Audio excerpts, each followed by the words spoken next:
మళ్ళీ అవే సీన్స్. ఏ నిత్యావసర వస్తువు రేటు చూసినా భారీగా పెరిగిపోతున్నాయి.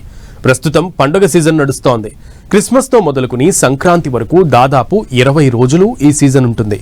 మరి పప్పు, ఉప్పు, వంట నూనె, కూరగాయలు అన్నీ ఇలా రేట్లు పెరిగిపోతుంటే జనం పండుగ ఎలా చేసుకుంటారు? దానికి తోడు అసలు జీఎస్టీ సంస్కరణలతో రేట్లు తెగ తగ్గుతాయని ఊదరగొట్టిన విషయం గుర్తుండే ఉంటుంది. మరి ఆ జీఎస్టీ 2.0 సంగతి ఏంటి?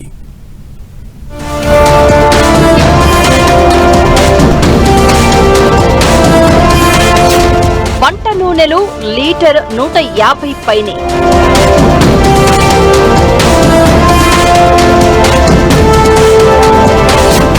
కేజీ కూరగాయలు ఏదైనా మినిమం 60.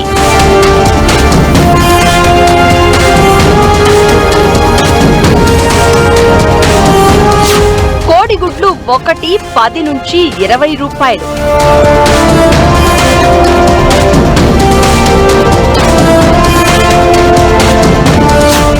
చికెన్, మటన్ సంగతి చెప్పనక్కర్లేదు.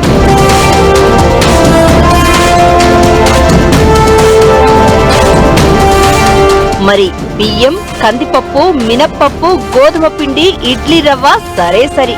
ఇంతగా నిత్యావసరాలు, ఆహార పదార్థాలు రేటు పెరగడానికి కారణమేంటి? జీఎస్టీ 2.0 అంటూ కేంద్రం తెగ ప్రచారం చేసిన పన్ను స్లాబుల సంగతేంటి? ఈ ప్రశ్నలకు ఏ ప్రజా ప్రతినిధులు జవాబు చెప్పరు. కానీ రాబోయేదంతా పండగ సీజన్. కనీసం 20 రోజులు ఈ పండగ హడావుడి ఉంటుంది. మరి రేట్లు ఇంకా మండిపోయే పరిస్థితే ఉంది. అప్పుడు జనం ఏం కొనాలి, ఏం తినాలి?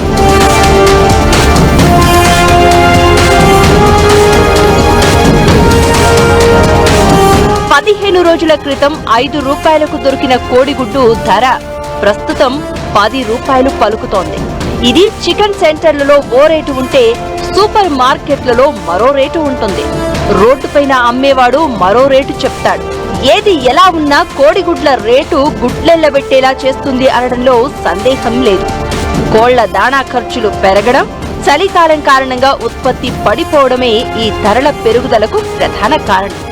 గతంలో రోజుకు 8 కోట్లుగా ఉన్న ఉత్పత్తి ఇప్పుడు బాగా తగ్గిపోయింది అంటున్నారు. సరే, కోడిగుడ్డు అంటే ఈ కారణంతో రేటు పెరిగింది. మరి వంట నూనెల పరిస్థితి ఏంటి? లీటర్ వంట నూనె ఏ బ్రాండ్ సన్ఫ్లవర్ చూసినా 150 పైమాటే. పామాయిల్ రేటు కూడా 100కి అటు ఇటుగా అమ్ముతున్నారు. మరి ఇంత దారుణంగా పెరిగితే ఎలాగా అనేది యూజర్ల ప్రశ్న. అసలు నిజంగానే దిగుమతి చేసుకుంటున్నారు కాబట్టి రేట్లు పెరుగుతున్నాయా? ఆ సాకుతో వంట నూనె తయారీ కంపెనీలే ఇలా జనం నెత్తిన బండ పడేస్తున్నాయా? మలేషియా, రష్యా సహా కొన్ని దేశాల నుంచి మనకు సన్ఫ్లవర్ ఆయిల్ ఇంపోర్ట్ చేసుకుంటాం. డాలరు రూపాయి మారకపు విలువలో తేడాతో ఇలా రేట్లు పెరుగుతుందని కొందరు చావు తెలివితేటలు ప్రదర్శిస్తున్నారు. అసలు అంత సీన్ లేదు. డాలరు మారకపు విలువ 88 రూపాయలకు 91 రూపాయలకు మధ్య పెరిగింది 3 రూపాయలైతే వంట నూనె లీటరుకు 20 రూపాయలు తేడా వస్తుందా?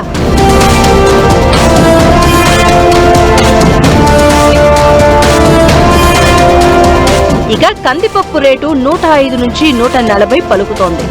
మినప్పప్పు రేటు కూడా 110 నుంచి 170 పలుకుతోంది. ఈ రేటులో క్వాలిటీని బట్టి ఈ లో హై ప్రైస్ చెప్తున్నారు. బియ్యం కూడా 25 కేజీల బస్తా కనీసం 12 నుంచి 1700 ఇంకా పైన రేటు పలుకుతోంది. బ్రాండ్ పేరు చెప్పుకుని ఈ నిత్యావసరాల వస్తువుల రేట్లు ఎంతకైనా అమ్మే సమర్థులు ఉన్నారు. అసలు ఇప్పుడు కేజీ సాధారణ ఉప్పు రేటే 20 రూపాయలు అంటే విషయం అర్థం చేసుకోండి.